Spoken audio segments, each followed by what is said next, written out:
All right, good Tuesday evening, everybody. David Paul with you in the KHOU 11 Weather Center. Interesting day. There's a spot off the coast of Africa. It's struggling to develop.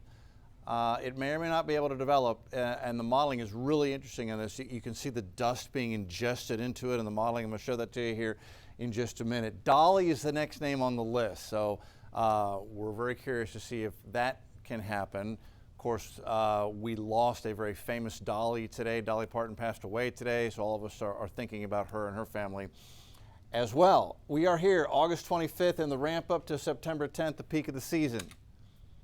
So far, I would definitely say relatively quiet. We've had three named systems. These were all very weak tropical storms. There's Dolly, next name on the list, then Edouard, Faye, and Gonzalo. So let's just get right to it. Here's the big picture.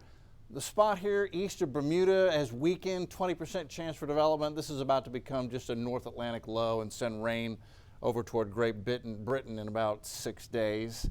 Everything else is quiet except for this. There's our wave just south of the Cape Verde Islands that has a 70% chance for development, but if it doesn't develop quickly, it's going to fall apart. First of all, there's our 20% chance really just being sheared and pulled apart by an upper level trough racing to the north. Nothing in the Gulf or the Carib. That is just cloud debris from thunderstorms that moved off the coast of Louisiana, Mississippi, and Alabama. And then this is our tropical wave that Hurricane Center has a 70% chance for development on, but this evening it is not looking very healthy. It looks ragged, it looks disorganized. There's no real center of convection. The brighter cloud tops, the ones that even go white, that's telling us that these cloud tops are going way up to the top of the atmosphere, even beyond. They'll overshoot the top of the troposphere. And they're cold. When they go that high, up to 50, 60,000 feet, it's a very, very cold temperature, 30, 40, 50, below zero. And that's what that color is indicating to us. When we see the bright white, that's the really cold cloud tops. That's telling us that's where the deep convection is. That's where thunderstorms are rising. And if you get a really well-formed centralized area of that and it holds together, what happens is you get low pressure that will form underneath it at the surface, and that would be a burgeoning tropical system. So that's why we do that. That's why we colorize it. But nothing there looks really organized.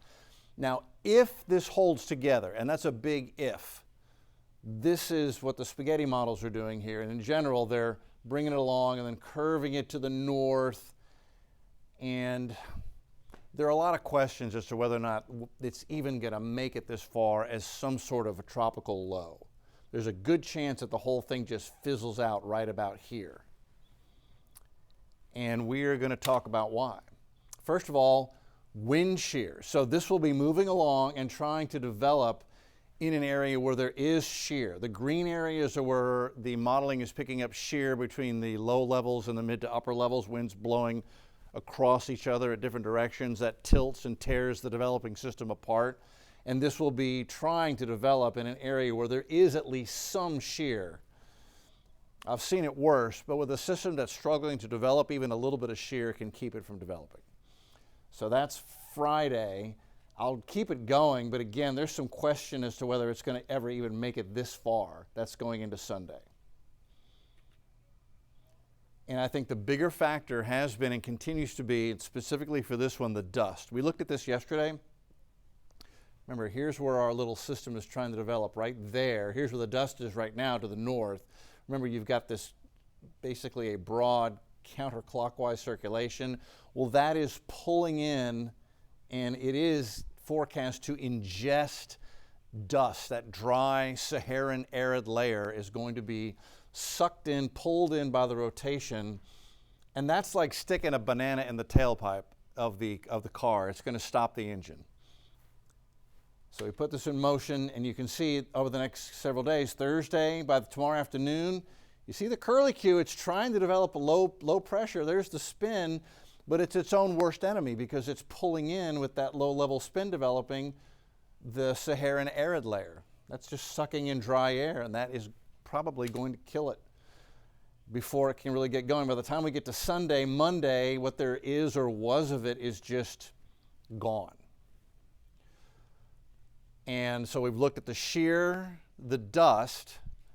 Both suggest this system is going to not be able to develop. What do the models say about it?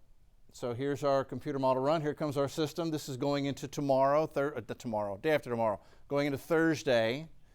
And it has a struggling to develop low pressure area, at least the American. The Euro says no. The Euro's like not even on board. Nothing else developing anywhere, just your typical Central American gyre, not tropical development here. So here's our spot. By Thursday, it still has possibilities, and that's what it was showing, the dust curly-cueing into something trying to get going, but it's almost sad because after that, it just falls apart. The models lose it, both the Euro and the American. By Monday, they lose the rotation, and we go forward to Tuesday, Wednesday, next Thursday, and they do not find it again.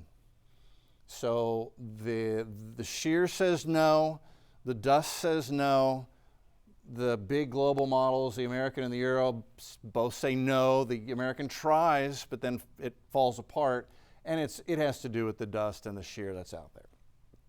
And other than that, nothing else forecast to evolve. So that is where we stand. Something to track for a couple days, but it doesn't look like it's going to be a threat. Be really interesting to see how that dust does end up interacting with the system. Our next live broadcast is KHOU 11 News at 10 o'clock. We'll see you then.